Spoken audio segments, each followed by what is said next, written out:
अभी एक फैशन हो गया है, आम्बेडकर आम्बेडकर आम्बेडकर आम्बेडकर आम्बेडकर आम्बेडकर। इतना नाम अगर भगवान का लेते तो 7 जन्मों तक स्वर्ग मिल जाता है। जिस संसद भवन में देश की आम जनता के लिए, उसके हक के लिए बातें होनी चाहिए, अब वहां पर बीजेपी और कांग्रेस के सांसद आमने सामने पहलवानों की तरह लड़ रहे हैं। जितना मजा लोगों को कपिल शर्मा के शो में नहीं आ रहा है, उससे कहीं ज्यादा मजा आज की डेट में संसद टीवी के चैनल पर आ रहा है। बाबा साहब अंबेडकर जी के अपमान से शुरू हुई लड़ाई संसद से लेकर अब थाने तक पहुंच गई है। बाबा साहब अगर इस स्वार्थ भरी राजनीति करने वालों को देख रहे होंगे तो उन्हें बड़ा अफसोस हो रहा होगा कि आज उनके नाम पर एक सत्ताधारी पार्टी को आखिर इतनी आपत्ति क्यों है। अब इस पूरे मामले में बीजेपी का कहना है, हमारे बुजुर्ग सांसदों को राहुल गांधी ने धक्का दे दिया और वो बेहोश हो गए। वहीं एक आदिवासी महिला सांसद ने तो राहुल गांधी के खिलाफ शिकायत दर्ज करवा दिया है। उनका कहना है कि उस घटना के वक्त राहुल गांधी मेरे इतने करीब आ गए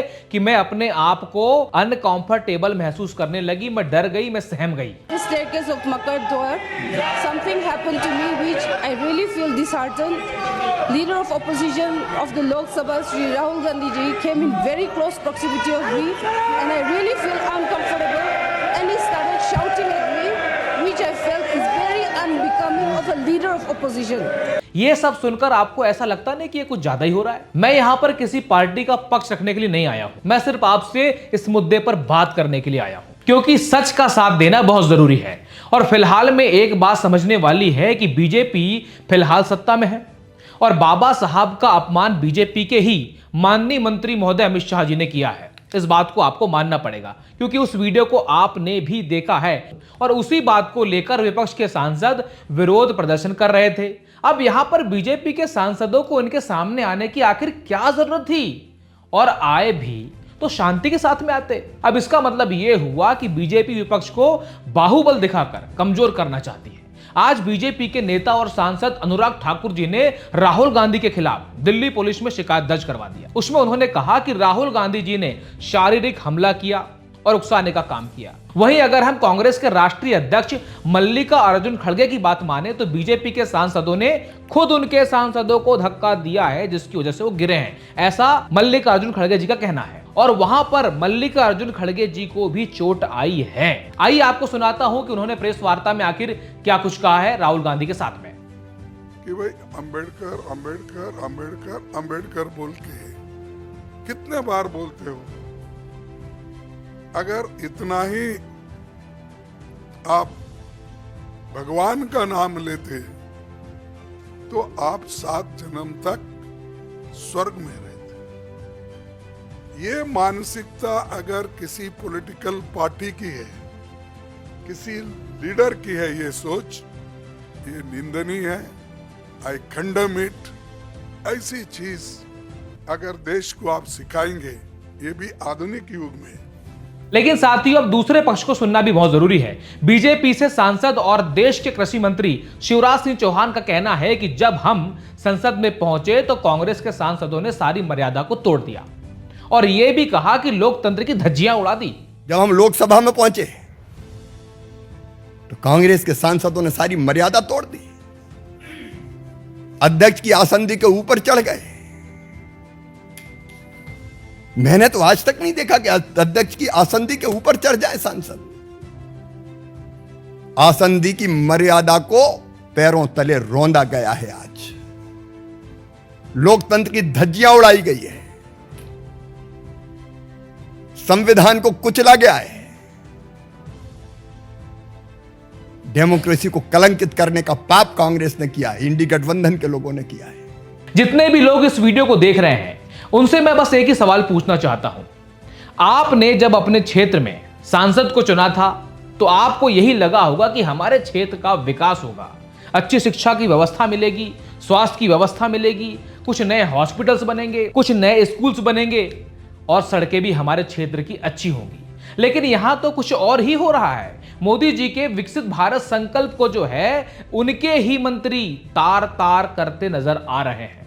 मोदी जी ने कहा था कि 2047 तक हम विकसित भारत बना देंगे, विकासशील भारत को विकसित भारत बना देंगे। हालांकि मैं आपको बता दूं, यहां पर बीजेपी ने अपने पुराने वादों को अभी तक पूरा नहीं किया है। इससे पहले बीजेपी ने यह भी कहा था कि हम 2022 तक सभी के पक्के मकान बना देंगे। जो लोग गांव से हैं, मुझे आप ये बताइए, क्या 2022 तक, अभी 24 चल रहा है, 2024 तक क्या आपके गांव में हर किसी का पक्का मकान बन चुका है? इस सवाल का जवाब आपको देना है। हां, अगर जो भाई मेरा, जो बीजेपी के कार्यकर्ता इस वीडियो को देख रहे हैं, भाई साहब देखो, आप भी ना, सच को कभी छुपाया नहीं जा सकता। अगर आपको लगता है कि भाई बने हैं तो आप लिखिएगा, और नहीं बने हैं तो प्लीज एक बार तो यार पार्टी से बाहर निकलकर लोगों के हित की बात करते हैं, आप भी कमेंट करिएगा। साथियों, कांग्रेस के सांसद का कहना है कि बीजेपी के सांसदों की धक्का मुक्की की वजह से ही उनके सांसद गिरे हैं, और ये उल्टा आरोप जो है हमारे ऊपर लगा रहे हैं। हालांकि इस मामले में अभी तक तो कोई सीसीटीवी फुटेज सामने नहीं आई है। मैं तो कहता हूं कि बीजेपी इसकी सीसीटीवी फुटेज जो है वो निकलवाए और जारी करे, और सबको मालूम हो कि भाई गलती किसकी है।